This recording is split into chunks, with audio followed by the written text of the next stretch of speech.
Déjà Ndiap dama lay vraiment remercier parce que da nga ma may opportunité ma yëkkati kàddu de soutien pour professeur Cheikh Oumar Diagne muy nit ku baax nag nit ku baax vraiment nit ki moom diggante bu ngeen séqee rek da ngay fàttaliku toujours taxawaay bu mu am ci yow. La dernière fois que j'ai été agressée par un commandant de police bi ñuy def conférence de presse il est venu il est resté du début à la fin à mes côtés. nekk koo xamante ne vraiment voilà il est très engagé borom xam-xam la donc maa ngi bokk métit bi ak moom di mastawu vraiment li ko dal bon quelque part dans sous le régime de Macky Sall moom arrestation emprisonnement d'opposants je crois que c'est une suite logique c'est quelque part même une récompense de l'engagement parce que ici il y a le délit de l'opposant il y a le délit de l'adversaire qui est instauré depuis 2012 képp ku d'accordul ak ñoom soit di nga fanaan ci poste de police yi wala di nga fanaan ci prison yi mais en tout cas di nga am may avec la justice. Il faut croire que c'est comme s'ils voulaient nous faire croire que ñi bon ñëpp ci côté opposition bi la ñu nekk. Donc vraiment maa ngi naqarlu loolu bu baax a baax di wax ne dans un pays normal soo gisee on se plaint. Ce n'est pas que on est d'accord pour la diffamation bu fekkente ne Cheikh Oumar Diagne dafa yëkkati ay kàddu yu mu teg ci kaw Djibril War am sañ-sañu porter plainte foog naa ni yoon war na mën a def liggéeyam mais jàpp naa ni entre deux citoyens yu jotee nga yoon bu ciy def liggéeyam warta mën a jar ñu tëj citoyen bale parce que nag diffamation on doit pouvoir la personne doit pouvoir justifier su justifier wul mu fay une amende parce que man porté naa plainte commandant de brigade boobu nga xam ni Cheikh Omar daf ma soutenir woon ba tey plainte bi amul suite ñaata sénégalais ñoom lañ fi tooñ ñu porté plainte contre seen moroomu sénégalais mujjiwul fenn ba baax ki démb am na benn kilifa boo xamante ne dafa yor kaddu sant ay dara yëkkati fi ay kaddu tooñ toute une communauté mujjiwul fenn kon nag dëkk boo ci nekkee 2 poids 2 mesures dafa mënul exister on voit quand même que ci dëkk bi ku fi bëgg am jàmm da ngay nekk ci côté de Macky Sall parce que chaque jour nga gis ku fareeg moom tooñ diffamer saaga xaste te du mujj fenn dem nañ ko ba ñun opposants yi sax booy porter plainte les gens se disent à quoi bon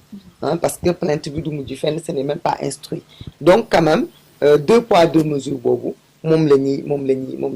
ñuy combattre mais nag je pense que Cheikh Oumar Diagne est très préparé et lii c'est loin de le briser fi mu jaar la ay moroomam jaar pare woon na itam pour jaar fii maintenant il faut surtout pas que les Sénégalais soient ingrats il faut que les gens s'en souviennent il faut que les gens comprennent que quelque part li mu dund nii bokk li ko tax a dund malgré que li ma la wax man diffamation d'accord ma ci parce que man moom dama d'accord ni dans la vie on doit pouvoir combattre les uns contre les autres sans pour autant ñu am benn ligne bu ñu franchir condition yu mu ko diffamé itam ñëpp gis nañ ko ci plateau télé dañu waxante ay kaddu yu ñaaw ñun dañ koy ñaawlu ci bépp boor bu mu mën a jóge xëy na moom ko kilifa boobu waar bu wootewul woon wax du demee noonu mais moom gis nañ ko itam Djibril War yàgg nañ ko gis buntu assemblée nationale mu jël kaddu yu ñaaw di ko teg ci ay honnête gens te dara fekk ko ci mais Cheikh Oumar Diagne son délit c'est un opposant c'est un adversaire du régime il a des ambitions il a le courage de ses idées et dañ koy ñaanal rek yàlla génnee ko ci xat-xat yi mu nekk nii et puis itam mu dund ko ak jàmm mais xam naa ni il est assez fort. Au-delà de Cheikh Oumar Diagne est-ce que nekkul c'est juste le mouvement ànd sàmm jikko yi nga xam ne mun nañu wax ne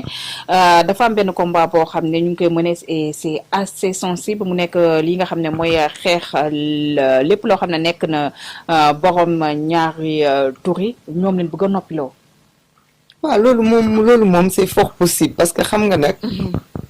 ànd sàmm jikko yi seen adversaire du lobby yi kese seeni adversaire itam dañ leen a am ci biir askanu Sénégal parce que jikko yi tamit dafa rafetul bu ñu waxantee dëgg suñuy jikko mu ci bare jekkul nit ñi nag mën nañu lu ne nangu nañu lu ne mais nanguwuñu ku leen woon seeni ayib ak seen ay manquement donc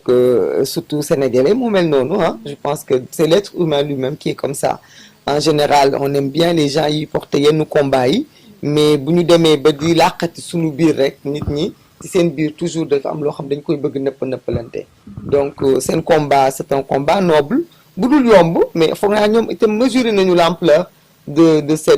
cet engagement parce que li ñuy def itam ñoom la war parce que xam nga li ma la wax rek réew boo ci nekkee ku ne da ngay bay sa waar ñun dañoo jàpp ni suñu waar dañ koy bay ci yoonu politique ak citoyenneté am ñoo xam ne dañu jàpp ni seen waar dañ ko bëgg a bàyyi ci mbiru diine ak jikko lépp rek ci penc mi la de temps en temps nag ñu bokk ay combat ce n'est pas parce que dañoo nekk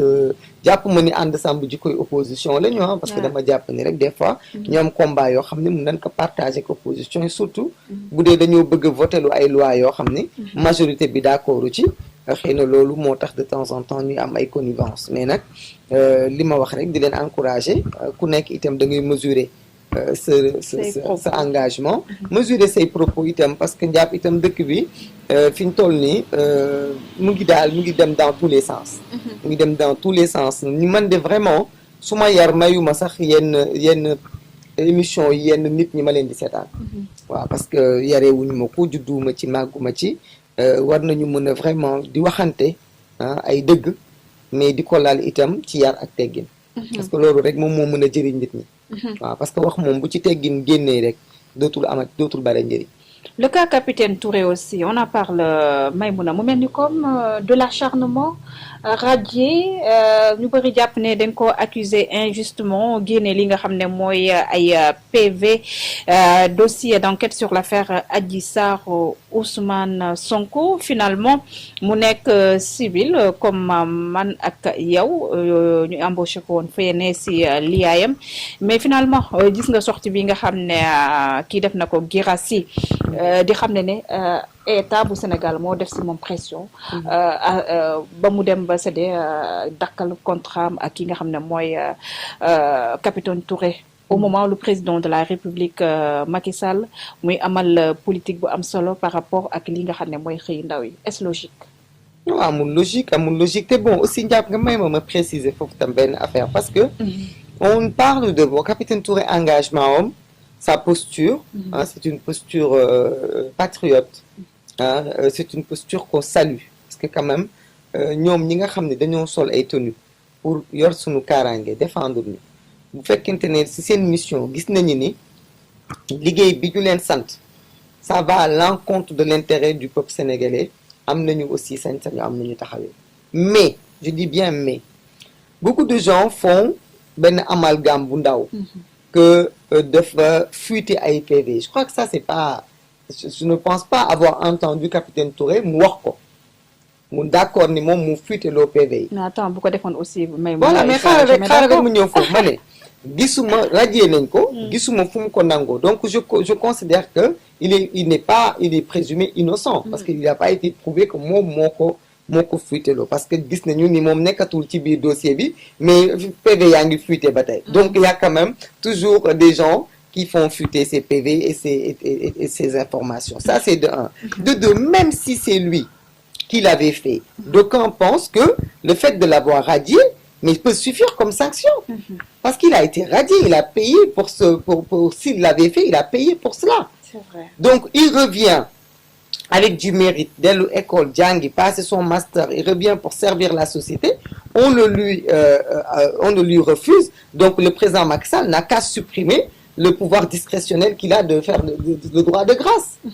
Ça sert à quoi qu'un président puisse pouvoir gracier des gens amnistier des gens et on ne peut pas pardonner à un monsieur un ancien militaire qui a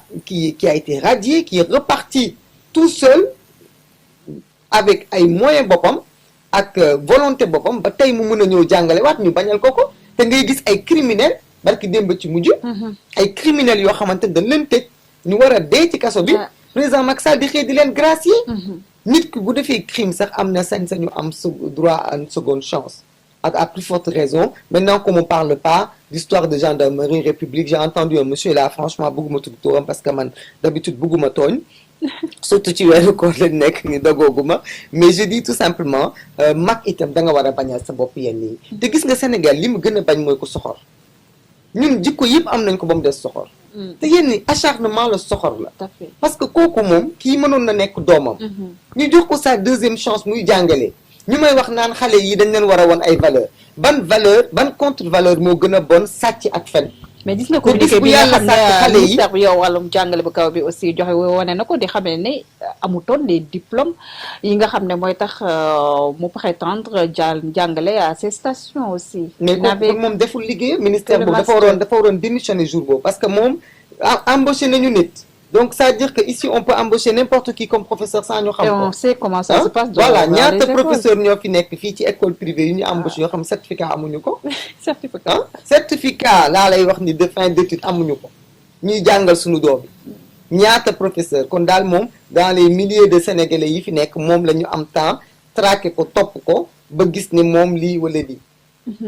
et puis vraiment avec méchanceté avec hargne avec mais bon Dieu est juste. La réponse des Sénégalais. Voilà, Dieu est juste parce que bon je pense que déjà que bu fekkente ne waxi diplôme rek la ñuy wax j'ai assez confiance à capitaine Touré pour xam ne dina jàngaat ba am diplôme boobu. On verra bien d'ici quelque temps. Est-ce que problème de diplôme là wala est-ce que c'est sa personne qui dérange. Je l'encourage à aller chercher ce diplôme dont on parle et à revenir repostuler parce que moom c'est un modèle moom dafa war a taxaw jàngal xale yi bëgg sama réew ba mu jaral ma sama bopp. bëgg sama réew ba mu jaral ma sama carrière bëgg sama réew ba mu jaral ma tekki uniforme bi ndax sama askan. moom dafa am ay valeurs yu muy incarné yoo xamante ne xale yii mu ñu gis nii ne ci dëkk bi dañoo soxla ku mel ne capitaine Touré mu taxaw won leen naka la nit war a taxawee lépp jaral ko askanam ak Sénégal jaral ko lépp. jaral ko mu sacrifice jaral ko li mu dund nii yëpp mu dund ko ndax Sénégal jaral ko loolu moo ma gënal man ñii di wan nit ñi naka la ñuy labajee nan la ñuy sàccee nan la ñuy fenee nan la ñuy transhumer nan la ñuy defee ay deal ay pour rester au pouvoir que depuis le temps des temps toujours rek naa fi toog fexe dugg ci sama ay relation nan lay defee ba vivre au crochet du peuple sénégalais nan lay defee ba am une richesse insolente toujours au profit des populations sénégalaises loolu contre valeur yooyu man par capitaine Touré moo ma leen gënal man